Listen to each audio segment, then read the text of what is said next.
तो नाज़रीन अब होगा सिर्फ एहतजाज एहतजाज एहतजाज, मुज़ाहमत मुज़ाहमत और सिर्फ मुज़ाहमत। ऐसे में इमरान खान ने बड़ी कॉल दे दी है, बड़ा ऐलान कर दिया है और पीटीआई की मरकजी लीडरशिप को यह हिदायत जारी कर दी गई है कि आइंदा आने वाले 5 से 6 रोज़ के अंदर एहतजाज का लाअमल तैयार करके आवाम के सामने रख दिया जाए। इमरान खान ने तमाम लोगों को तैयार रहने का हुक्म जारी किया है। आज अडियाला जेल से उनका बड़ा बयान सामने आया है और अब सियालकोट में होने वाला इलेक्शन जो है वो इंतहाई अहमियत का हामिल हो गया है। इस सिलसिले में आप देख सकते हैं रात गए जब ये खबर आवाम को सामने आई कि इमरान खान ने कॉल दे दी है एहतजाज की, तो आवाम सियालकोट में उमड़ आई है। आप देख सकते हैं 1 जून को होने वाला ये ज़िमनी इंतखाब का मार्का जो है ये फैसला करेगा कि जो ऊंट है वो किस करवट बैठ रहा है। आया इमरान खान का एहतजाज कामयाब होने जा रहा है या फिर दोबारा उनको जो है वो पीछे हटना पड़ेगा, ये तो आने वाला वक्त बताएगा। लेकिन सियालकोट की सड़कों पर इस वक्त जज्बा है, जनून है और इमरान खान का नाम है। रात गए आपको भी दिखा रहा हूँ मनाजिर, देखें किस तरह आवाम जो हैं वो निकले हुए हैं, ठाटे मारता आवाम का समुंदर है।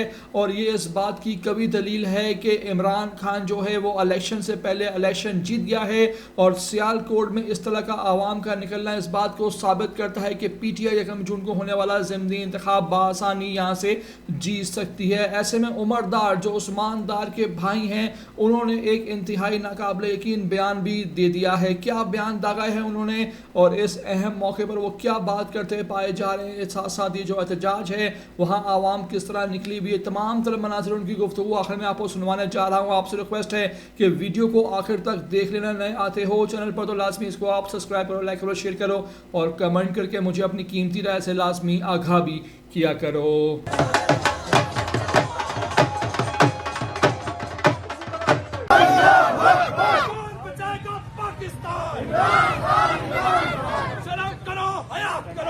कि हम पाकिस्तानी अगर बात हिंदुस्तान से लड़ाई की है, बात हिंदुस्तान को गिराने की है, तो हर पाकिस्तानी अपनी फौज के साथ खड़ा है। हमारी जानें भी कुर्बान है।